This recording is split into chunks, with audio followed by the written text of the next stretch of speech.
దేవుని పిల్లలుగా కూడి వచ్చిన ఆయన వారసులైన మీకు, వేదిక మీద నాతో పాటు ఆసీనులైన దైవజనులు, జత పనివారైన ప్రతి ఒక్కరికి పేరు పేరున క్రీస్తునామములందరికీ శుభములు తెలియజేసుకుంటున్నాను. ప్రియులారా, మరి ఈ 2 రోజులుగా మనం ఆలోచిస్తున్న పాఠం దేవునికి వెన్నుపోటు పొడుస్తున్న నర సమాజం అని. దేవునికి వెన్నుపోటు అనగానే దేవునికి కూడా వెన్నుపోటు పొడిచేవాళ్ళు ఉంటారా అని. మనుషులకు వెన్నుపోటు పడటం అనేది మనకు తెలుసు, మనుషులను మోసగించటం అనేది మనకు తెలుసు. కానీ దేవునినే మోసగిస్తారా? తెలిసి తెలిసి దేవునినే మోసగించే వాళ్ళు ఉన్నారా అంటే ప్రపంచం అంతా వాళ్ళే ఉన్నారండి. నిజంగా దేవుడు ఎంత మంచివాడు అంటే, ద్రోహానికి గురి అవుతున్నా, ప్రతినిత్యం మోసపోతున్నా, ఇంకా తన పిల్లల పట్ల ప్రేమను వదులుకోలేకపోతున్నాడు. చూశారు? ఏం చేసి ఆయన రుణం తీర్చుకోవాలి చెప్పండి? తల్లి తన పిల్లల విషయమై బాధపడినప్పుడు ఒక మాట అంటుంది, అరే తల్లి పాలు తాగి రొమ్మును గొద్దొద్దురా. ఏ రొమ్ముల నుంచి అయితే నీకు పాలు ఇచ్చానో తిరిగి అదే రొమ్ము మీద నీ కాలెత్తి తంతావా? బాధాకరమైన సందర్భం, సన్నివేశం అటువంటిది. అలాంటిది ప్రతిరోజు దేవుని చేత పోషింపబడుతున్న ఈ నర సమాజం, దేవుని వలన బ్రతుకుతున్న ఈ నర సమాజం, దేవుని కొరకు కాకుండా తమ కొరకు బ్రతుకుతున్నారే, అది ద్రోహం కాక ఇంకేంటి చెప్పండి? అందరూ ఎవరి పనుల మీద ఉన్నారు అని బైబిల్ని అడిగితే ఒకటే మాట సూటిగా చెప్పిందండి బైబిల్, అందరూ వాళ్ళ సొంత పనుల మీద ఉన్నారు. ఏ ఒక్కరూ దేవుని కార్యాలను గూర్చిన యోచన లేదు. కన్నందుకు దేవుని యొక్క పనులు, బాధ్యతలు మనిషి ఏనాడు విస్మరించేశాడండి. ఇది న్యాయమేనా? తన కళ్ళ ముందే తన పిల్లలు తనకు పనికిరాని వారుగా, ద్రోహులుగా మారిపోతున్నా ఇంకా వారి పట్ల దీర్ఘశాంతం కలిగి ఉన్నాడే. ఎంత మంచి మనస్సు అండి ఆయనది. మనమే దేవుని స్థానంలో ఉంటే మొట్టమొదట మనం చంపేసేది మన శత్రువుల్ని. అవునా? మీరే దేవుళ్ళుగా ఉన్నారనుకోండి, మీ దగ్గరే దేవుని కొన్ని శక్తులు ఉన్నాయనుకోండి, మొట్టమొదట మీరు ఎవరు ప్రాణం తీస్తారో చెప్పండి? మిమ్మల్ని అడిగే వాళ్ళు ఎవరు ఉండరు కదా. మీ విరోధుల ప్రాణాలను హరించేస్తారు మీరు. ఎవరెవరు మిమ్మల్ని అన్నారో, ఎవరెవరు మీకు వ్యతిరేకంగా ఉన్నారో వాళ్ళందరి యొక్క అంతు చూస్తారు మీరు. మరి దేవుడేంటండి ఎంత అమాయకుడేంటండి? లోకంలో ఎంతమంది ఆయన ఆడిపోసుకుంటున్నారు. దేవుడే లేడన్న నాస్తికులు లేరా? అసలు దేవుడే లేడన్న శాస్త్రవేత్తలు లేరా? దేవుణ్ణే నమ్మని ఇతర జనాంగాలు లేరా? కానీ ఆయనకున్న పక్షపాతం ఏముంది చెప్పండి? ఎవరిని ప్రేమిస్తున్నాడు, ఎవరిని హతమారుస్తున్నాడు? దేవుణ్ణి తిట్టేవాడు బ్రతుకుతున్నాడు, దేవుణ్ణి దూషించేవాడు బ్రతుకుతున్నాడు, దేవుణ్ణి నమ్మనివాడు కూడా ఆనందంగా తన కుటుంబంతో బ్రతకగలుగుతున్నాడు. అంటే కారణం దేవుని ప్రేమ, దీర్ఘశాంతం కాక మరి ఏమంటారు మీరు చెప్పండి? రోజు వెలుగుతున్న సూర్యుడు అందరి మీద, కురుస్తున్న వాన అందరి మీద, పండుతున్న నేల అందరి కోసం సమానం. లేదు దేవుడు నమ్మని వాళ్ళ భూములు పండగకుండా ఏమైనా పోతున్నాయా? దేవుడు నమ్మని వాళ్ళ ఇళ్లలో ఏమైనా రోగాలతో వాళ్ళు మొత్తబడుతున్నారా? లేదే. కుటుంబాలతో వాళ్ళు క్షేమంగా ఉన్నారే. దానికి కారణం ఏంటో తెలుసా? 2 పేతురు పత్రిక 3వ అధ్యాయం 9వ వచనం చూడండి ప్రియులారా. 2 పేతురు పత్రిక 3వ అధ్యాయం 9వ వచనం. ఎవడును అంటున్నాడు చూడండి, ఏ ఒక్కడును నశింపవలనని నేను కోరుకోవటం లేదు నాయన. నేను తలుచుకుంటే ఒక క్షణంలో వీళ్ళందరినీ మట్టి కలిపేయగలను. ఎందుకంటే వాళ్ళు ఊపిరి నా వశం. మనిషి ఊపిరి ఎవరి వశం? దేవుడు తలుచుకుంటే ఈ క్షణమే ఊపిరి ఆపేయగలడు. జీవమరణాలు దేవుని వశం అయినా ఇంకా బ్రతకగలుగుతున్నారు అంటే కారణం ఆయన దీర్ఘశాంతం. అందరూ మారు మనస్సు పొందవలెనని కోరుకుంటూ మీ ఎడల దీర్ఘమైన శాంతం, మామూలు శాంతం కాదటండి. తండ్రి శాంతం ఎలాంటిదటండి? ఈ లోకం పట్ల దీర్ఘశాంతము గలవాడై అందరూ మార్పు చెందాలి. అందుకే దొంగలు బ్రతుకుతున్నారు, నరహంతకులు బ్రతుకుతున్నారు, ద్రోహులు బ్రతుకుతున్నారు, మోసగాండ్రు బ్రతుకుతున్నారు ఈ సమాజంలో. వాళ్ళు బ్రతకడానికి కారణం వాళ్ళు చేస్తున్న తప్పులను దేవుడు సమర్థిస్తున్నాడని కాదు. వాళ్ళు అనుకోవచ్చు మేము ఎన్ని తప్పులు చేసినా మమ్మల్ని అడిగేవాడు లేడు అని. అలా అనుకుంటే వాళ్ళు మూర్ఖత్వం. నిజానికి దేవుడు వాళ్ళని కరుణిస్తున్నాడు అంటే కారణం వాళ్ళ తప్పులను సమర్థించి కాదు, వాళ్ళ తప్పులను సహించి క్షమించి మారుతాడేమో అన్న ఒక ఆశతో వాళ్ళకి ఇంకా బ్రతుకు కాలాన్ని ప్రసాదిస్తున్నాడు. అది ఆయన దయ, అది ఆయన అనుగ్రహం. కానీ లోకం ఆ దయను చూచి ఏమనుకుంటుంది? ఆసరాగా తీసుకుంది.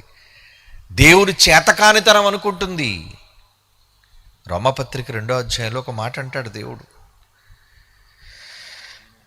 ఆయన అనుగ్రహ ఐశ్వర్యం అంటాడు చూడండి. ఆయన అనుగ్రహం అంట ఐశ్వర్యం లాంటిదట, సంపద. 4వ వచనం, రోమపత్రిక 2వ అధ్యాయం 4వ వచనం అండి. దేవుని అనుగ్రహము మారు మనస్సు నువ్వు పొందుటకు నిన్ను ప్రేరేపించుచున్నదని తెలుసుకోకుండా ఆయన అనుగ్రహ ఐశ్వర్యమును, సహనమును, దీర్ఘశాంతమును తృణీకరిస్తావా? ఈ లోకం తృణీకరిస్తుందండి దేవుణ్ణి. ఏమండి, యేసుప్రభు ఏ తప్పు చేశాడని ఈరోజు లోకం ఆయన మీద అనరాని మాటలు అంటుంది. సోషల్ మీడియాలో చూడండి, తెల్లవారి లేవగానే యేసుప్రభువును దూషించటమే పనిగా పెట్టుకున్న వాళ్ళు కొందరు ఉన్నారండి. వాళ్ళకి యేసుప్రభు పేరు తలవనిదే, బ్రతుకు లేదు, రోజు లేదు వాళ్ళకి. ఏ వాళ్ళ ఆస్తిని ఏమైనా కొల్లగొట్టాడా? వాళ్ళ ఇళ్ళని ఏమైనా కొల్లగొట్టాడా?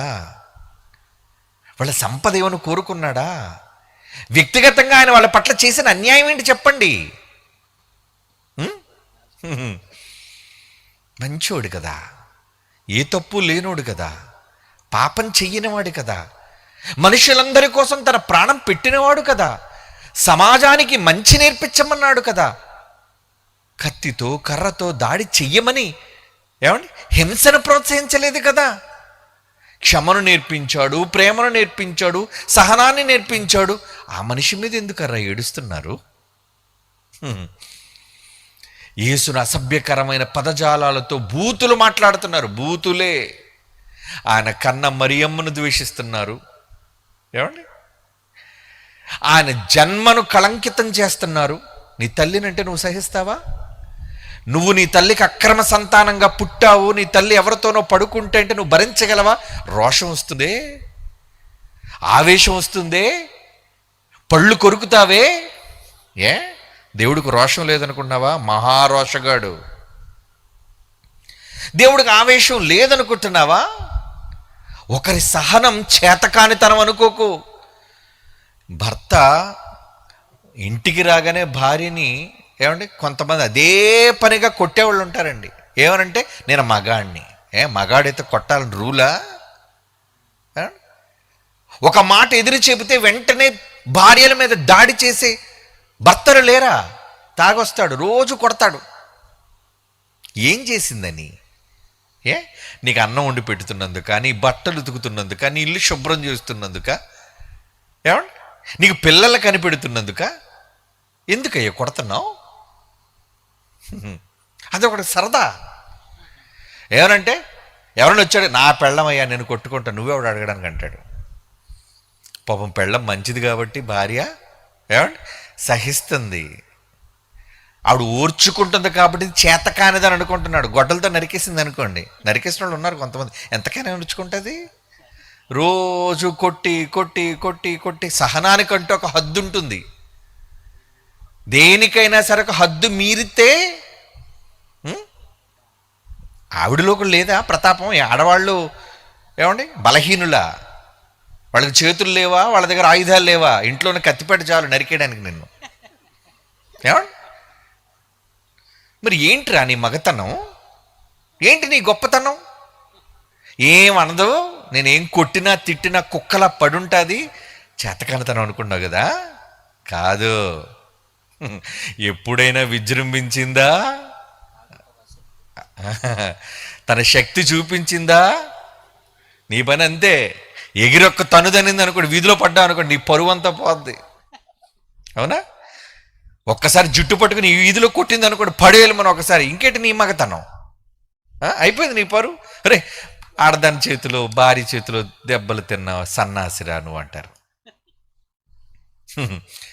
నేను ఇది ఎందుకు చెప్పాను తెలుసా? దేవుడు మానవ సమాజం రెచ్చిపోతుంది.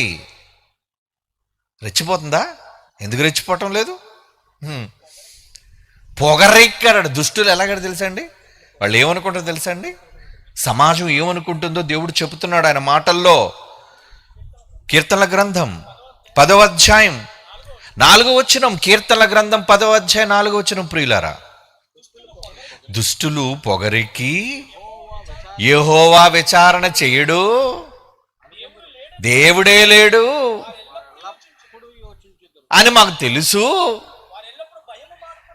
మాకేంటి దేవుడు అంటే భయం అని విర్రవీగిపోతున్నారు. సహనం, దేవుని యొక్క సహనం, దీర్ఘశాంతం. అదేందని మనం చదువు రోమపత్రిక 2వ అధ్యాయం 4వ వచనంలో, మారు మనస్సు పొందుటకు నిన్ను ప్రేరేపించుచున్నదని ఎరుగక ఆయన అనుగ్రహైశ్వర్యమును సహనమును దీర్ఘశాంతమును తృణీకరిస్తావా? తలుచుకుంటే నిన్ను మసి చేసేస్తాడు దేవుడు. మసి అంటే ఏంటి? నువ్వు చచ్చాక లోన ఏమంటే తగలబెడతారే, ఏం మిగులుతుంది? బూడిద. అది చేతుల్లో పెట్టేలా నలపండి, ఏమొస్తుంది? నల్లగా ఉంటుంది. మసి అంటారు దాన్ని. తలుచుకుంటే మసి చేసేయగలడు. ఎవరి బ్రతుకునైనా మసి చేయగలడు, ఎవరి కుటుంబాన్నైనా మసి చేయగలడు, చివరికి విశ్వాన్ని భస్మం చేయగల శక్తి దేవుని దగ్గర ఉంది. కానీ ఏంటి తిరుగుబాటు? ఏంటి ఈ పొగరేంటి? పొగరెక్కిపోతున్నారు దుష్టులు. యేసుక్రీస్తు 3 మేకులు పీక్కోలేని చేతకానివాడట. అవును, మరి చేతకానోడే. నీకోసమే చేయగలిగి ఉండి కూడా ఓర్చుకున్నాడు. అప్పటికీ పిలాతు అడిగాడు, ఏంటయ్యా మాట్లాడడం ఏంటి? ఇన్ని మాటలు మాట్లాడుతుంటే. పిలాతు, నీకు అర్థం కాదయ్యా, నేను ఈ క్షణాన్ని తండ్రిని ఒక్క మాట, ఒక్క ప్రార్థన, దేవా ఈడెవడో దుర్మార్గుడు పిలాతట, నన్ను ముందు నిలబెట్టి దెబ్బలు కొట్టమంటున్నాడు, వీడి సంగతి ఏంటో చూడని ఈరోజు ఇప్పుడు నేను ప్రార్థన చేస్తే సేనా వ్యూహాలు దిగుతాయి అన్నాడు యేసుప్రభు. ఆయన పవర్, యేసుప్రభు పవర్ ఏంటి? మచ్చుకి చెప్పాడు. 12 సేనా వ్యూహాలు దిగిపోతే ఎక్కడికి? నీ సింహాసనం ఉండదు, నీ రాజ్యం ఉండదు, బూడిది చేసేస్తాయి మొత్తం. పవర్స్ అవి, దేవదూతలు, శక్తి స్వరూపాలవి. ఏంటి పేలుతున్నావు? ఏంటి పొగరెక్కి మాట్లాడుతున్నావు? నేను తలుచుకుంటే నేను విడుదల చేయగలను తెలుసా అన్నాడు. నీ మొహం అనుకున్నాడు యేసుప్రభు. నా దగ్గర పవర్ ఉందో తెలుసా అన్నాడు. ఏంట్రా నీ దగ్గర ఉన్న పవర్? దేవుడు నన్ను బలికమ్మని కోరుకున్నాడు, నేను బలి అవ్వడానికి రెడీ అయి వచ్చాను కనుక అను. నువ్వేమంటావు? అనరా, నేను పడతా. కొడతావా? కొట్టు. ఉమ్మేస్తావా? వెయ్యిరా, పర్లేదు. ఎందుకు సహించాడో తెలుసా? చేతకాక కాదు. ఈ సమాజం ఇంకా ఆయన చేతకానితనం అనుకుంటుంది. ఆయన దగ్గర శక్తి లేదు అనుకుంటుంది. ఆయన తలుచుకుంటే ఏమైనా చేయగలడయ్యా. శక్తిమంతుడు గనుకనే ఇంకా నిన్ను ప్రేమిస్తున్నాడు. నీ ఊపిరి ఆడుతుంది. ఇంకా పరలోకపు తండ్రి దేవుని మనస్సు అర్థం కావాలండి. ఈ సమాజానికి అర్థం కావటం లేదు. ఎవరి కోసం సూర్యుడు మండాలి, ఎవరి కోసం నేల పండాలి, ఇవన్నీ ఎందుకు జరుగుతున్నాయో తెలుసా? తన పిల్లలందరి కోసం దేవుడు అందరినీ సమానంగా చూస్తున్నాడు. ఇందులో హిందువులనే భేదం లేదు ఆయనకి, ఇస్లాం అని భేదం లేదు, బౌద్ధులనే భేదం లేదు, జైనులనే భేదం లేదు, క్రైస్తవులనే భేదం లేదు, నాస్తిక హేతువాదులనే భేదం లేదు. అందరినీ ప్రేమతో, మన పిల్లలు కదా, సర్లే వాడికి నేను అర్థం కాలేదు అందుకే తిడుతున్నాడు పిచ్చోడు. అర్థమయ్యే రోజు ఒక రోజు ఉంది, కంగారు ఎందుకు? ధనవంతుడు చచ్చిపోయి వెళ్ళిపోయాడు, వాడికి అర్థమైపోయింది మొత్తం సీన్ అంతా. మహాప్రభో అంటున్నాడు. ఉంది ప్రతివాడికి ఆ రోజు. ఆ రోజు వచ్చినంత వరకు ఆగరు కదా, మిడిసిపాటు అంటారు దాన్ని. మిడిసిపడిపోతుంటారు. దేవుని పిల్లలారా, దేవుని దూషిస్తూ ద్వేషిస్తున్న ఈ నర సమాజం ప్రతిరోజు ఆయన కష్టాన్ని అనుభవిస్తూ ఆయన మీదే తిరుగుబాట. చెబితే నమ్మరా? వినరు. ఏమండి, ఈరోజు చాలామంది ఈ రాష్ట్రంలో గుడుల మీద పడుతున్నారండి. ఈ దేశంలో కట్టుకోండి అయ్యా గుడులు, హైందువులు కట్టుకోండి, క్రైస్తవులు కట్టుకోండి, ముస్లిమ్స్ కట్టుకోండి, ఎవరి దేవుళ్ళు వాళ్ళు ప్రార్థన చేసుకోండి. ఏమండి, అయితే పెట్టుకున్న ప్రభుత్వాలు, పెట్టుకున్న చట్టాలు, ఒక విధి విధానాలు ఉంటాయి కాబట్టి దాని ప్రకారంగా వెళ్ళండి, తప్పులేదు. అన్యాక్రాంతంగా ఎవరిని ఇబ్బంది పెట్టకండి. పొరుగువాన్ని సహిస్తూ క్షమిస్తూ ముందుకు వెళ్ళాలి. మన దేశంలో గొప్పతనం ఏంటంటే పరమత సహనం అన్నారు దాన్ని. ఇండియా, భారతదేశం ఒక స్వతంత్ర సామ్రాజ్యంగా, ఏమండి, అన్ని సర్వమతాల వాళ్ళు ఈ దేశంలో చక్కగా ఊపిరి పీల్చుకొని ఉండగలిగే గొప్ప రాజ్యాంగాన్ని డాక్టర్ బిఆర్ అంబేద్కర్ గారు, వెరీ గుడ్ మ్యాన్, ఆయన ఫోటోలు కనబడుతున్నాయి బాగా ఇక్కడ. అవును, అందరికీ సమానంగా ఈ నేల ఉండాలి, అందరికీ సమానంగా ఈరోజు అన్ని దక్కాలి అని రాజ్యాంగాన్ని రాశాడు ఆ మహానుభావుడు. మరి ఎందుకయ్యా ఈ వ్యత్యాసం? కులాల పేరట, మతాల పేరట గుడులు ఉండకూడదు అని చెప్పి పడగొట్టడానికి, ఏమండి, కొంతమంది అదే పనిగా కంకణం కట్టుకున్నారు. ఎందుకయ్యా? దానివల్ల నీకు వచ్చే లాభం ఏంటి? చివరికి మతోన్మాద సంబంధితమైన భావజాలంతో వాళ్ళు ఏం చేస్తున్నారో తెలుసా? క్రైస్తవుల మీదే విరుచుకుపడి, ఇదిగో ఎవరైనా క్రైస్తవులైతే మాత్రం ఈ ఎస్సీ ఎస్టీ రాయితీలన్నీ మీకు పోతాయి. క్రైస్తవుడైతేనే ఎందుకు పోవాలి? ఏమండి, హైందవుడైతే పోదా, హిందువుడైతే పోదట, సిక్ అయినా, జైన్ అయినా, ముస్లిం అయినా పోదట, క్రైస్తవులైతేనే ఎందుకు పోవాలి? యేసుప్రభు ఏమన్యాయం చేశాడయ్యా? ఏమండి, అంటే వాళ్ళ మనస్సులోని బాధ. దేనికి బాధ? యేసుప్రభు ఎవరిని కొట్టమన్నాడు, ఎవరిని తిట్టమన్నాడు? ఈ దేశంలో అనేక మంది సువార్త ప్రకటించడానికి వెళుతుంటే బోర్డులు పెడుతున్నారు, అరచేతులతో కొడుతున్నారు, అసభ్యకరంగా పదజాలాలు, బూతులు మాట్లాడి దూషిస్తున్నారు. అది మీకు తెలుసు సోషల్ మీడియాలో. ఏమండి, తప్పు చేసిన వాళ్ళు ఎవరైతే చట్ట ప్రకారంగా వాళ్ళకి శిక్ష విధించండి. కానీ అన్యాక్రాంతంగా ఒక మంచిని నేర్పిస్తున్న వాళ్ళని ఎందుకు అడ్డగించటం? ఇది న్యాయమేనా? ఏమండి, యేసుప్రభును నమ్మినందుకు మీకు రాయితీలు రావు. ఏమండి, యేసుప్రభు నమ్మిన వెంటనే మీరు కోటీశ్వర్లు అయిపోతారని రాత్రికి రాత్రి బాప్తిసం తీసుకున్నారు అనుకోండి ఎవరైనా మీరు. ఏమండి, ఇంకా మీరు కూలోళ్ళుగానే ఉన్నారు, పేదవాళ్ళుగానే ఉన్నారు. ఏమండి, రిక్షా తొక్కుకుంటున్నారు, గుడిసెలో ఉంటున్నారు, పొలం లేదు, సొంత ఇల్లు లేదు. ఏంటి, క్రైస్తవుడైనంత మాత్రాన కోటీశ్వర్లు అయిపోయారా మీరు? ఏంటండి ఈ దేశం? అన్యాయం కాదు? చూస్తున్నాడు దేవుడు ప్రతి దానిని. ఎవరెవరు అన్యాయంగా ప్రవర్తిస్తున్నారో అన్నిటినీ, అది దేశమైనా, అది ప్రభుత్వమైనా, అది చట్టమైనా, అది న్యాయ వ్యవస్థ అయినా, ఎవ్వరు దేవుని దగ్గర నుంచి తప్పించుకోలేరు. ప్రతి వాడు ఒకరోజు ఆయన సింహాసనం ముందు నిలబడాలి. దేవునికి లేని పక్షపాత నరులుగా మీకెందుకయ్యా? అందరికీ గాలి సమానం, నీరు సమానం, నేల సమానం, అన్నిటిని దేవుడు సమానంగా పంచి ఇస్తే నువ్వేంటి పక్షపాతం? క్రైస్తవుడైతే అంటే కులం లేదట. ఓకే, అవును, క్రైస్తవులకి కులాలు లేవు. క్రైస్తవుడైన వాడు ఏ కులానికి చెందినవాడు కాకపోవచ్చు. అయితే వాడు ఆర్థిక స్థితిగతి మారిపోద్దా? ఏమండి, ప్రభువు నమ్మగానే రోజు రాత్రి ప్రభు వచ్చి ఇంట్లో మూట పెడుతున్నాడండి?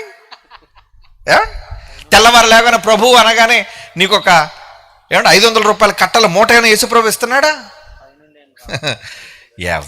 ఎవరికి ఇవ్వరు. ఆ మాత్రం దానికి ఎందుకు క్రైస్తవుల మీద వివక్ష? తప్పు, అన్యాయం. అన్యాయం చేశారనుకోండి, నువ్వు ఏ కొలత చొప్పున కొలుస్తావో అదే కొలత నీకు ఉంటుంది నాన్న. చిటికన్నా ఒకానొక రోజు నీకు కూడా దేవుడు అదే కొలత కొలుస్తాడు. అప్పుడు నువ్వేమైపోతావు, నీ కుటుంబం ఏమైపోద్ది, నీ ప్రభుత్వం ఏమైపోద్ది, నీ రాజ్యం ఏమైపోద్ది? తప్పర్రా. పేదవాడిని పేదవాడిగానే చూడండి. క్రైస్తవుల్లో డబ్బున్నోళ్ళు ఉండొచ్చు, అలాగని క్రైస్తవుడుగా మారిన ప్రతి ఒక్కడు ధనవంతుడు కాడు. ఇతర మతాలకు చెందిన వాళ్ళు పేదవాళ్ళేనట. కానీ క్రైస్తవ్యంలోకి వచ్చిన వాడైతే మాత్రం వాడికి ఏ రిజర్వేషన్లు చెల్లవు. ఎందుకంటే వాడు కోటీశ్వరుడు. వాడికి మేమెందుకు ఇవ్వాలి? ప్రభుత్వం రాయితీలు ఎందుకు ఇవ్వాలి? అన్యాయం కదండి. సరే, చేసుకునేవాడి అన్యాయం. దేవుడు ఒక మాట అన్నాడు, అన్యాయం చేయు అని ఇంకనూ అన్యాయం చేయనివ్వండి. బాధపడుతున్నారా క్రైస్తవులారా? పోనివ్వండర్రా. వీళ్ళు మనకిచ్చే రాయితీలు కావాలా? మనకు రావాల్సింది లోకం. ఏ లోకం? ఈ లోకం కాదు, ఒక మహాలోకం. ఒక మహాలోకాన్ని దేవుడు మన కోసం సిద్ధం చేసి ఉంచాడు. అక్కడికి వెళ్ళాలి. కోట్లు సంపాదించినోళ్ళు పోయారు ఎక్కడి నుంచి. అంబానీ కోటీశ్వరుడు, టాటా, రతన్ కోటీశ్వరుడు, యాపిల్ అధినేత స్టీవ్ జాబ్స్ కోటీశ్వరుడు, ఎలాన్ మస్క్ కోటీశ్వరుడు. అయితే ఏం చేసుకుంటారు కోట్లన్నీ? చివరికి వాడు వేసుకున్న ఒంటి మీద కోటు కూడా వాడితో రాదు, బాక్స్లో పెడతారు, అవి పురుగులు తినేసి ఇక్కడే మట్టి అయిపోతాయి. నువ్వు ఒక్కడవే పోవాలి. నీ ఆత్మ దేవుని ముందు నిలబడాలి. దేవుడు అడుగుతాడు, నేను ప్రశ్నిస్తాడు. ఏం చేశావు? రోమిలికి రాసిన పత్రిక 14వ అధ్యాయం 10వ వచనం చూడండి ప్రియులారా. రోమపత్రిక 14వ అధ్యాయం 10వ వచనం. మనమందరం దేవుని న్యాయపీఠం. ఎప్పుడున్న పీఠాలు ఉన్నాయి, అన్ని అన్యాయమే. ఏమండి, సర్వోన్నతమైన న్యాయస్థానం అట. ఏం న్యాయం చేసింది? క్రైస్తవులకి అన్యాయం చేసింది కదండి, పేదలైన క్రైస్తవులకి. ఏమండి, ఏదో చెప్తారు ఇంకా 1950 ప్రెసిడెన్షియల్ ఆర్డర్. ఏ ఆర్డర్ చేసినా పేదవాడి పట్ల దయ చూపాలి, పేదవాడికి చెయ్యి చాపాలి. అదే ప్రభుత్వం చెప్పింది, కానీ ఆచరించలేదు. కానీ బైబిల్ ఎప్పుడో 1000 సంవత్సరాల క్రితమే చెప్పిందండి, నీ దేశంలో ఉన్న పేదవాడికి నువ్వు చెయ్యి చాపు నాయనా, నీ దేశంలో ఉన్న పేదవాడికి సహాయం చేయి నాయనా. ఏమండి, యేసుప్రభు ఏం నేర్పించాడు? మతమా? అర్థం కాక అంటున్నారు ఈ పిచ్చోళ్ళందరూ, ఓ మతాన్ని నేర్పించేశాడని. నీ పొరుగువాడు ఆకలిగొనుంటే అన్నం పెట్టు, నీ పొరుగువాడు దప్పికతో ఉంటే నీళ్ళువు, నీ పొరుగువాడు బట్టలు లేకుండా ఉంటే బట్టలు ఇయ్యే వాడికి, నీ పొరుగువాడు రోగంతో ఉంటే మందులు ఇవ్వు. లేని వాడికి పేదవాడికి సహాయం చేస్తే మత మార్పిడి అది? చెప్పండి. ఆకలితో రోడ్డు మీద పడున్న పేదవాడికి పట్టెడు అన్నం పెడితే మత మార్పిడే అది కాదయ్యా. అర్థం కాక నువ్వు అంటున్నావా మాట? యేసేమన్నాడో తెలుసా? నిజంగా యేసు చెప్పిన ఉత్తమమైన మాటలేంటో తెలుసా? ఈ సమాజం అర్థం చేసుకోలేకపోతుంది ఆయన మాటలు. చెప్పేవాడు సరైనోడు లేడు గనుక. ఎప్పటికైనా ఈ సమాజం, ఈ దేశం కళ్ళు తెరవాలి. ఏ విషయంలో తెలుసా? యేసుప్రభు అన్నమాట, నువ్వు దేవుణ్ణి ప్రేమిస్తానని చెప్పిన ఏ దైవ భక్తుడైనా, నేను దేవుని భక్తుడను, దైవ భక్తి కలవాడును అని ఎవడు చెప్పుకున్నా వాడితో ఏం చెప్పాడో తెలుసా దేవుడు? బైబిల్లో దేవుడు రాయించిన మాట చూస్తారా? 1 యోహాను పత్రిక తీయండి. 1 యోహాను పత్రిక 4వ అధ్యాయం 20వ వచనం. 1 యోహాను పత్రిక 4వ అధ్యాయం 20వ వచనం. నేను దేవుని ప్రేమించుచున్నాను అని చెప్పి తన సహోదరుని ద్వేషిస్తే వాడు మోసగాడు. నీ కళ్ళ ముందున్న సహోదరుని చూచి ప్రేమించలేని నీవు చూడని దేవుణ్ణి ప్రేమిస్తున్నాను అని చెప్పే మాట అబద్ధమయ్యా. అంటే ముందు యేసుప్రభు ఏం చెప్పాడు? ఎవరిని ప్రేమించమని చెప్పాడు? నీ పూజలు నాకు కాదు నువ్వు చేయాల్సింది, నీ పొరుగునున్న సహోదరుడికి చెయ్యి. వాడిలో ఉన్నాను నేను. అవునా? నువ్వు చేసే పూజ పునస్కారాలు నాకు కాదయ్యా, ముందు నీ పొరుగునున్న సహోదరుడికి చేయి. క్రైస్తవుడిగా చేయమన్నాడా? మంచి సమరయుడి కోసం ఏం చెప్పాడు? నీ సహోదరుడే కాడు, నీ కళ్ళ ముందున్న అందరూ వాళ్ళు దేవుని కుటుంబ సభ్యులు, నీ పొరుగు వాళ్ళు. అక్కడ క్రైస్తవులకే చేయమని చెప్పాడండి. నీ పొరుగువాడు ఎవడైనా ముందు వాడు ఆకలితుంటే అన్నం పెట్టు, వాడికి చేస్తే నాకు చేసినట్టు అన్నాడండి. మత్తయి సువార్త 25వ అధ్యాయం చూడండి, 44వ వచనం. మత్తయి సువార్త 25వ అధ్యాయం 44వ వచనం, 40వ వచనం. అందుకు రాజు అంటున్నాడు, మిక్కిలి అల్పులైన పేదలైన ఈ నా సహోదరుల్లో ఒకనికి మీరు చేస్తే నాకు చేశారయ్యా. మనిషికి చేస్తే నాకు చేసినట్టు అన్నాడు. అదే మానవ సేవయే మాధవ సేవను నువ్వు చెప్పుకుంటున్నావే. మరోజు నీ ఈ దేశంలోని పొరుగునున్న నీ సహోదరుడికి నువ్వేం చేయగలుగుతున్నావు? నువ్వు క్రైస్తవుడైతే నీకు చెయ్యం. ఇది ఎక్కడ న్యాయం? నువ్వు యేసుని నమ్ముకుంటే నీకు చెయ్యం, నీకు ఇవ్వం. ఇది ప్రేమ? పక్షపాతం. నా దేవుడు పక్షపాతం నేర్పించలేదయ్యా క్రైస్తవునికి. పక్షపాతి కాడు నా దేవుడు. ఈ విశ్వాన్ని ఏలుతున్న దేవుడికి పక్షపాతం లేదు కనుకనే అందరికీ సమానంగా అన్నిటినీ అందిస్తున్నాడు. వాడు ఏ మతానికి చెందిన వాళ్ళైనా. ఆయనలో లేని పక్షపాతం మీకెందుకర్రా? ఆయనలో లేని ఈ కక్ష మీకెందుకయ్యా? పొరుగునున్న సహోదరుని ప్రేమించు, నిన్ను వలే నీ పొరుగు అని ప్రేమించని గొప్ప సూక్తిని చెప్పాడే యేసుక్రీస్తు వారు. మతం అది. ఇది చెబితే మతమా?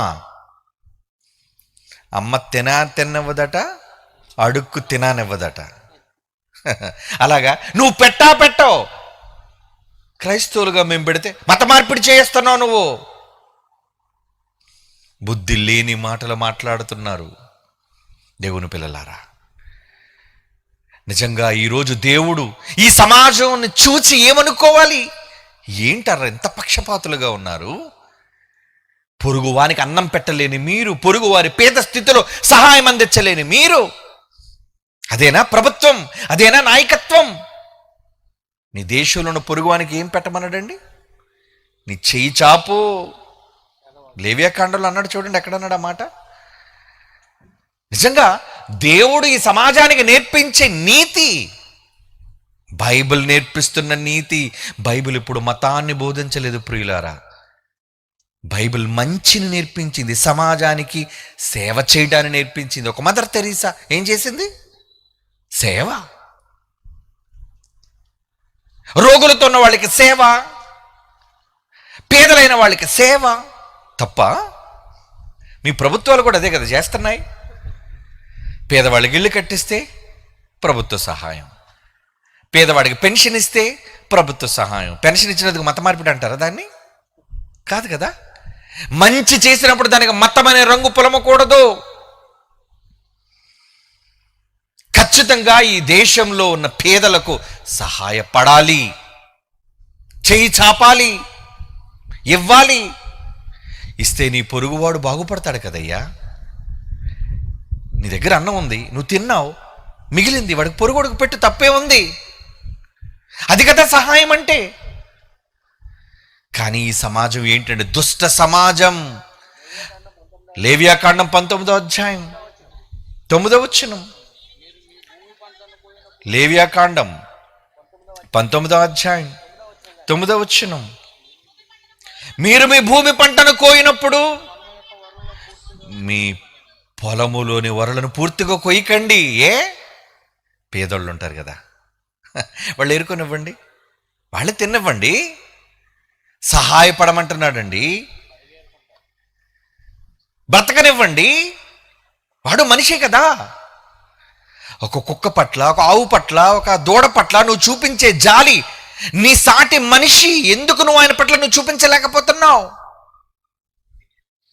ఏమిటి ఇంత పక్షపాతంతో ఈ దేశం, ఈ ప్రపంచం రగిలిపోతే దేవుడు చూస్తూ చూస్తూ చూస్తూ ఎంతకాలం ఊర్చుకుంటాడు?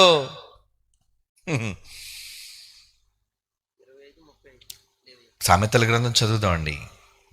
సామెతల గ్రంథం 1వ అధ్యాయం 24వ వచనం చదువుతున్నాను, చూడండి. సామెతల గ్రంథం 1వ అధ్యాయం 24వ వచనం నుంచి, నేను పిలవగా మీరు వినటం లేదు కదా, నేను చెయ్యి చాపగా ఎవ్వడు పట్టించుకోవట్లేదు కదా, లక్ష్య పెట్టకపోతురి, నేను చెప్పిన బోధ ఏమియు మీరు వినక తోసేస్తున్నారటండి. ఈ మంచి మాటలు చెప్పడానికి మీ గ్రామంలో వస్తే రాకండి, ఏంట్రా తెల్లవారి మీరు మత ప్రచారకులుగా బయలుదేరారు? మత ప్రచారమా? ఏమండి ఈరోజు చూడండి సోషల్ మీడియాలో దాడులు.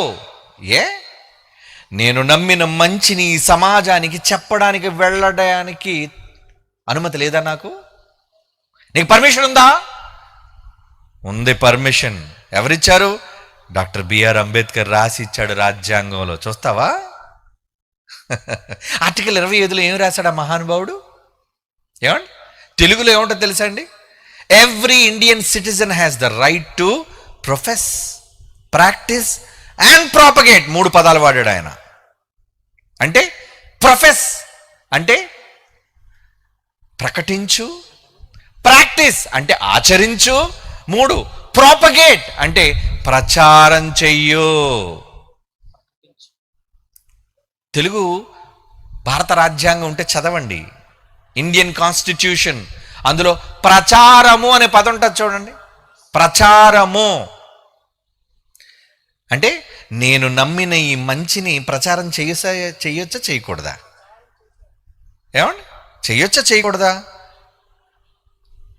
స్వేచ్ఛగా మతాన్ని విశ్వసించి ఆచరించే ప్రచారం చేసే హక్కు హామీ ఇస్తుంది ఆర్టికల్ 25. అవునా? అంటే ప్రచారం చేయొచ్చా మనం? నువ్వు మతం అంటున్నావు, నేను ప్రచారం అంటున్నాను. అవునా? అంటే రాజ్యాంగంలో రైట్ ఉందా? అందుకే ఈసారి మీతో పాటు బైబిల్తో పాటు రాజ్యాంగాన్ని కూడా తీసుకెళ్ళండి సోదరులరా. ఎవడైనా అడిగితే నీకు ఎవడ పర్మిషన్ ఇచ్చాడంటే ఆర్టికల్ 25 తీసి చూపించి, ఇదిగో బిఆర్ అంబేద్కర్ గారు ఈ దేశంలో భారతీయుడిగా పుట్టిన ప్రతి ఒక్కరికి ప్రచారం చేసుకునే హక్కు ఇచ్చాడు అని చెప్పు. కలెక్టర్ కూడా ఏం చేయలేడు దానికి, సీఎం కూడా ఏం చేయడానికి లేదు. ఎందుకంటే అందరూ రాజ్యాంగానికి బద్దులు. రాజ్యాంగం అనేది దేశంలో ఇన్ని కోట్ల మందికి అది విధి, ఆచరించాలి అందరూ దాన్ని. దేవుని పిల్లలారా, ఇంత చక్కటి అవకాశాన్ని కల్పించినా మీరు వినక దాన్ని త్రోసి పుచ్చితే తర్వాత ఏమంటున్నాడు చూడండి దేవుడు, నేను గద్దింపక లోబడకపోతే కాబట్టి నీకు అపాయం వస్తుంది రోయ్. మానవత్వం లేదా? రోడ్డు మీద పడిపోయాడు, దెబ్బలు తగిలాడు, బాధపడుతున్నాడు, దగ్గరికి వెళ్ళి సహాయం చేయవలసింది పోయి నవ్వుతావేంట్రా? కానీ దేవుడు ఏం చేస్తున్నాడంటే ఇక్కడ, నువ్వు నేను గద్దెంపక లోబడకపోతేవి కాబట్టి మీకు అపాయము కలుగునప్పుడు నేను నవ్వెదను, మీకు భయము వచ్చినప్పుడు నేను అపహాస్యం చేస్తాడు, గేలి చేస్తాడు. పడిపోరాయ్, బాగా తగలే దెబ్బలు, బాగా కన్ను వాసింది కదరా, ఎన్నెముకలు ఇరిగిపోయి నీకు, బతుకుతావా లేదా? ఏమండి, ఇలాంటి మాటలు అంటే ఎలా ఉంటుందండి? నరాలు తెగిపోతున్నట్టు ఉండదు? నీ నరాలు తెంపేసేవాడు చెప్తున్నాడు ఈ మాటలు. ఏ నరాన్నైతే నీ తల్లి కడుపులో కుట్టాడో, ఏ చేతులతో అయితే నీ అవయవాలను తల్లి గర్భంలో తన స్వహస్తాలతో నిర్మించాడో ఆయన పీకేస్తాడో. ఇలాంటి మాటలు ఎవరైనా చెప్తారా? ఏంటండి మరి దేవుడిని విలన్లా చూపిస్తున్నారంటే? ఒకవైపే చూశారు దేవుడు మంచితనం, దేవుని సహనాన్ని మాత్రమే చూశారు, దీర్ఘశాంతాన్ని మాత్రమే చూశారేమో. ఇంకొక వైపు ఉంది ఆయనకి, సెకండ్ వైపు, రెండో ప్రక్క. అందులో ఏముంటుందో తెలుసా? నీకు అపాయం కలిగితే నిన్ను కింద పడేసి నీ కాళ్ళు చేతులు పీకేసేది కూడా ఆయనే. అప్పుడప్పుడు చూడండి, యాక్సిడెంట్లో కాళ్ళు చేతులు తెగిపోతుంటాయి. ఎందుకలా? దేవుడా నువ్వు కాపాడలేదండి. ఎందుకు కాపాడాలి? నువ్వు కళ్ళు నెత్తిన పెట్టుకొని వేగంగా, కష్టం తెలియక సుఖం తెలియక, ఎదుటి వాని తాలూకా ప్రాణం విలువ తెలియక ఏంటిరా వేగం? ఈరోజు యువతరాన్ని చూడండి, ఎలాగెళ్తారు? తిన్నగా వెళ్ళండి, ఎలా ఉంచుతారు పాములాగా, ఇలా ఇలా ఇలా. ఆడలో వంగుతుంటే మనకు భయం వేస్తుంటుంది, ఈడెక్కడ పడిపోతాడా, మన మీద ఎక్కడ పడిపోతాడా అని. అవునా? భయం లేదు సమాజానికి. నర సమాజం భయం తప్పిపోతుంది. అందులో ఈ మధ్యన మరీ దారుణంగా యువత తయారైపోయిందండి. ఏమండి, ప్రేమ కోసం తల్లిదండ్రులు చంపేయడమే. ప్రియుని పిలిచిందిరా, మా అమ్మ వస్తుంది ఇప్పుడు, సరిగ్గా నువ్వు లోపల ఉండు, అది రాగానే చెబుతాను, ఏసైదాన్ని. దిక్కుమాలిన నీ ప్రేమ కోసం వాడు నీతో పాటు చివరి వరకు ఉంటాడో విడిచిపెట్టేస్తాడో తెలియకుండా ఆ మోసగాడిని నమ్మి సొంత కన్నవారిని కడతీర్చుకునే పరిస్థితులండి ఈరోజు. క్రైమ్ రేట్ పెరిగిపోతుందా తరిగిపోతుందండి? ఏ పోలీస్ స్టేషన్కి వెళ్ళి అడగండి, బాబు పోయిన సంవత్సరం కంటే ఈ సంవత్సరం క్రైమ్ తగ్గిందా పెరిగిందా అని. పోలీసు వాళ్ళు చెప్పే మొదటి మాట ఏంటో తెలుసండి? విపరీతం అయిపోతుందండి క్రైమ్. ఎక్కడ చూడండి, యువత కావచ్చు, స్త్రీలు కావచ్చు, పురుషులు కావచ్చు, మొత్తం అంతా కూడా క్రిమినల్స్, నరహంతకులుగా మారిపోతున్నారు, మోసగాళ్ళుగా మారిపోతున్నారు. చదువుకున్నవాడు ఒకలా మోసం చేస్తే చదువు లేనివాడు ఒకలా మోసం చేస్తున్నాడు. ఆడదాన్ని మోసం చేసే మగాడు, మగాడిని మోసం చేసే ఆడది, కుటుంబాలు మోసం చేసే పిల్లలు, ఊరును మోసం చేసే నాయకులు, దేశాన్ని మాయ చేసే ఏమండి బడాబాబులు. వీళ్ళంతా ఎవరు? మోసగాళ్ళు కాదు? వీళ్ళందరూ దేవుడు చూడటం లేదు? బాధ కలిగినప్పుడు ఒక్కొక్కరు అంటుంటారు, అరే మా ఉసురు పోసుకుంటున్నారో, పురుగులు పడి చేస్తావు. శాపాలు ఇస్తుంటారు కదా అప్పుడప్పుడు. ఎవరి వల్లైనా తీవ్రంగా మనం గాయపడితే, మనకు న్యాయం జరగలేదు అని మనం అనుకుంటే, అప్పుడు మన నోటి నుంచి వచ్చాక మాట, అరే దేవుడున్నాడు రా, ఈ లోకం నాకు న్యాయం చేయకపోయినా దేవుడు అన్నవాడు ఒకడు ఉన్నాడు అంటామే. ఎస్, అప్పుడు దిగుతాడు దేవుడు రంగంలోకి. ఎవడెవడు నీ పట్ల అన్యాయం చేశాడో ఎవడిని విడిచిపెట్టాడు. యేసుప్రభు కాబట్టి మంచోడు, వదిలేస్తాడు, క్షమించేస్తాడు. కానీ ఆయన నాన్నలటుడు కాదు రోయ్. ఎవరు? ఆయనకు జన్మనిచ్చిన తండ్రి ఒకడున్నాడు పరలోకంలో. ఆయన ఒకటే చెప్పాడు, నాయన ఎవడు మిమ్మల్ని హింసించినా నిందించినా మీరు నిలవబడి ప్రార్థన చేసి క్షమించి వదిలేయండి, ఎందుకంటే పగ తీర్చుకుంటాను నేను. బైబిల్ ఏముంది తెలుసండి? పగ తీర్చుట నా పని, నువ్వెందుకురా నీ చేతికి ఎందుకు అంటించుకుంటావు మట్టి అని వదిలే నాకు. No case. దేవుడు చంపేస్తే ఎవడు కేసేస్తాడు దేవుడి మీద?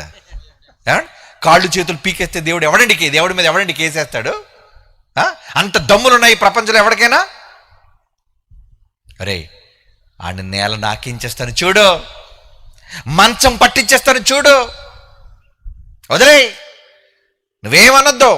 వాడు నిన్ను తిట్టినా అవమానించినా తలదించుకుని ఒకటే చెప్పు, గాడ్ బ్లెస్ యూ, ఆయన దీవించి వచ్చాయి. నీ దీవెనలు వాడికి శాపంగా మార్చేస్తా. చదవండి ఆ మాటలు ఏమంటున్నాడు. నీ మీదికి తుఫాను వలె వచ్చినప్పుడు, సుడిగాలి వచ్చినప్పుడు, నీకు అపాయము కలిగినప్పుడు, మీ కష్టము దుఃఖము ప్రాప్తించినప్పుడు నేను అపహాస్యము చేసేదను. నీ మీదకి ప్రమాదం రాకుండా ఉండాలంటే ఆపేది నేనేనరా అంటున్నాడు దేవుడు. దేవునికి వెన్నుపోటు పొడుస్తున్నాడు, నర సమాజానికి చెబుతున్నాడు దేవుడు. నువ్వు ఈరోజు చల్లగా ఇంట్లోని చల్ల కడుపులో చల్ల కదలకుండా ఉండి తిని పడుకుంటున్నావంటే కారణం ఏంటో తెలుసా? నేను ఏదో ఒక్కసారి పక్కనున్న గోదావరి నదిని రెచ్చగొడితే ఏమవుతుంది? అది వరదొస్తే ఏమవుతుంది? నువ్వు మంచం మీద ఉండవు, కొబ్బరి చెట్టు మీద ఉంటావు శవంగా, అంతవరకు వస్తుంది నీళ్లు. ఎన్ని జరగలేదండి, ఎన్ని విపత్తులు జరగలేదు, ఎన్ని తుఫాన్లు చూడలేదు, ఎన్ని రోగాలు చూడలేదు, ఎన్ని భయంకరమైన విపత్తులు మనం చూడటం లేదు ప్రపంచంలో. ఎవరు చేస్తున్నారు ఇవన్నీ? దేవునికి వెన్నుపోటు పొడుస్తున్న నర సమాజానికి దేవుడు విధిస్తున్న శిక్ష అండి. మారుతుందా ఈ సమాజం? ఏమండి, మారుతుందా ఈ సమాజం? మారాలి. దేవుడు హెచ్చరిక చేసినప్పుడు ఈ సమాజం మారాలి. మారకపోతే ఏమవుతుంది? శిక్ష. ఏమండి,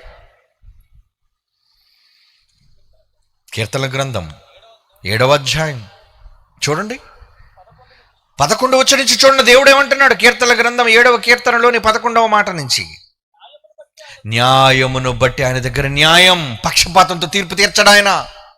ఇడు నావాడు పరాయివాడుగా తప్పు చేసినాడు క్రైస్తవుడైనా ఆయన వేసేస్తాడు దేవుడు. మరలా చెప్తున్నాను, ఏదో దేవుడు క్రైస్తవులు పక్షపాతం అండి, క్రైస్తవులు ఎన్ని తప్పులు చేసినా దేవుడు ఓర్చుకుంటాడు. నో, భూమి మీద ఉన్న సర్వ జనులకు ఒకటే న్యాయం ఆయన దగ్గర. ఏమండి, ప్రపంచంలో అమెరికా ఉందా? అమెరికా విదేశీయులు, క్రైస్తవ దేశం అయితే, క్రైస్తవ దేశం అంటే గొప్ప దేశమా? క్రైస్తవ దేశం అయితే అక్కడ అనుమతులు వచ్చాయండి. కొన్ని అనుమతులు ఏంటి తెలుసా?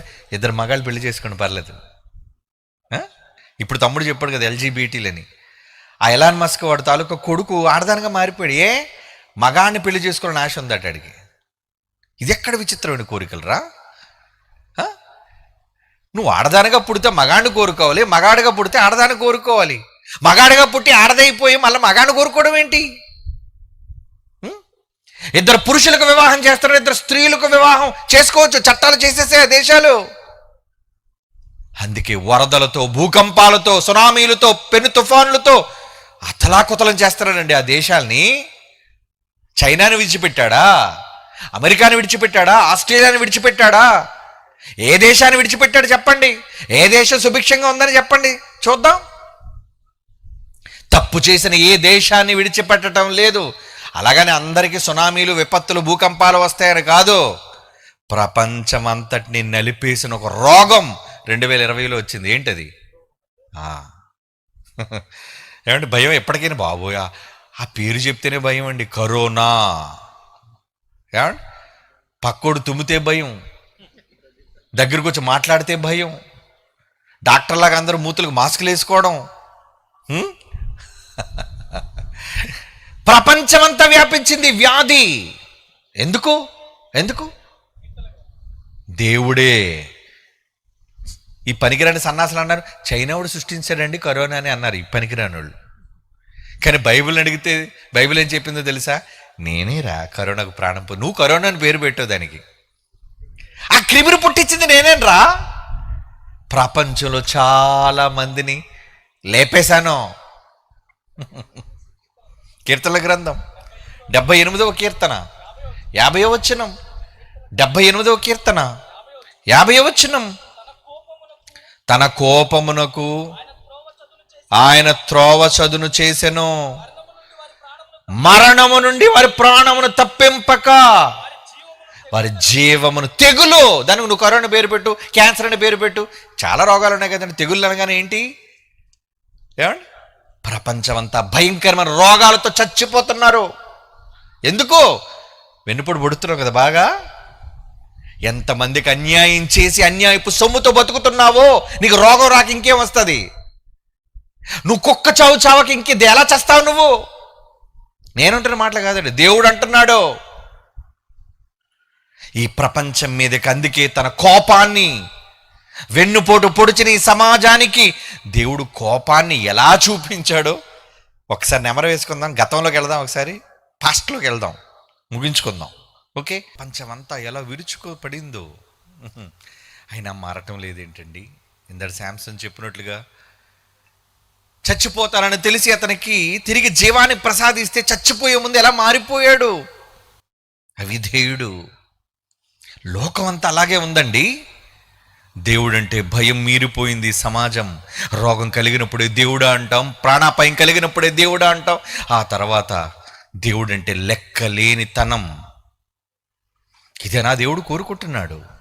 తన పిల్లలు అవిధేయులుగా ఉండాలని కోరుకోవటం లేదండి. సమాజంలో యేసులా మంచివాళ్ళుగా, పొరుగువానికి సహాయం చేసి పొరుగువాని కోసం అవసరమైతే ప్రాణం పెట్టే మంచివాళ్ళుగా బ్రతకాలను కోరుకుంటున్నాడు ఒక తండ్రిగా. తన పిల్లలు అలా ఉండాలి అనుకుంటున్నాడు. ఏమైనా ఆశ తప్ప? మీ పిల్లలు నరహంతకులు కావాలని మీరు కోరుకోరే? విద్యావంతులు కావాలనుకుంటారు, మంచివాళ్ళుగా గొప్పవాళ్ళుగా ఎదగాలని కోరుకుంటున్నారు. మరి దేవుడు తన పిల్లలు ఈ లోకంలో ఉన్న వాళ్ళందరూ చెడిపోవాలని కోరుకుంటాడా?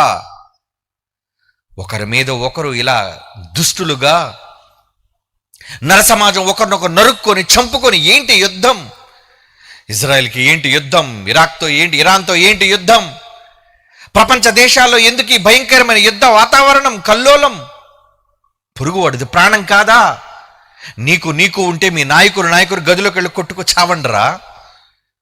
అమాయకులను ప్రజలు ఏం చేశారు? వాళ్ళు బడుల మీద బాంబులు వేస్తున్నారు, హాస్పిటల్ మీద బాంబులు వేస్తున్నారు, అమాయకులైన పసివాళ్ళని చంపేస్తున్నారండి. మీ యుద్ధ తంత్రంతో అది అమెరికా చేసిన తప్పే, అది ఇరాక్ చేసిన తప్పే. దీని వెనకాతల దేవుడు లేడు. ఏమండి? యుద్ధం చేయడానికి పవిత్ర యుద్ధం అని చెప్పుకొని, ఒకనాడు జిహాద్ అని చెప్పుకుని వాళ్ళకి ఈరోజు క్రైస్తవులైన అమెరికాలో ఉన్నవాడు వాడు కూడా ఈ మధ్యన ఏదో చెప్తున్నాడు, యేసుప్రభు చేయమన్నాడు యుద్ధం. అబద్ధం. యేసుప్రభు యుద్ధం చేయమనడు. వాడి మొహానికి మళ్ళీ బైబిల్ క్రైస్తవ దేశం. ట్రంప్ చేస్తే రైటా? వాళ్ళని కూడా సరిదిద్దేది బైబిల్. మనుషులు చేసిన తప్పుకు క్రీస్తుని అనకండి, దేశాలు చేస్తున్న తప్పుకు బైబిల్ అనకండి. దేవుని పిల్లలారా, ఇప్పటికే దేవునికి ద్రోహులుగా మారిపోయే మనుషులు వెన్నుపోటు పొడిచి ఆయన వల్ల బ్రతుకుతూ ఆయన మీద తిరుగుబాటు చేస్తున్న ఈ మానవాళి నుంచి దేవుడు కోరుకుంటుంది ఏంటో తెలుసా? మార్పు, పశ్చాత్తాపం. తప్పు చేశాను అని అంటే ఎంతటి వాడినైనా క్షమిస్తాడు దేవుడు. కొడుకు వెళ్ళిపోయాడు బయటికి, నాస్తిరాకి ఇమ్మన్నాడు, పోయాడు, జల్సా చేశాడు, పందుల పొట్టు తిన్నాడు, మా నాన్న కావాలనుకొని తిరిగి వచ్చాడు. చేర్చుకోలేదా తండ్రి? పరలోకపు తండ్రి మనస్సు అదే.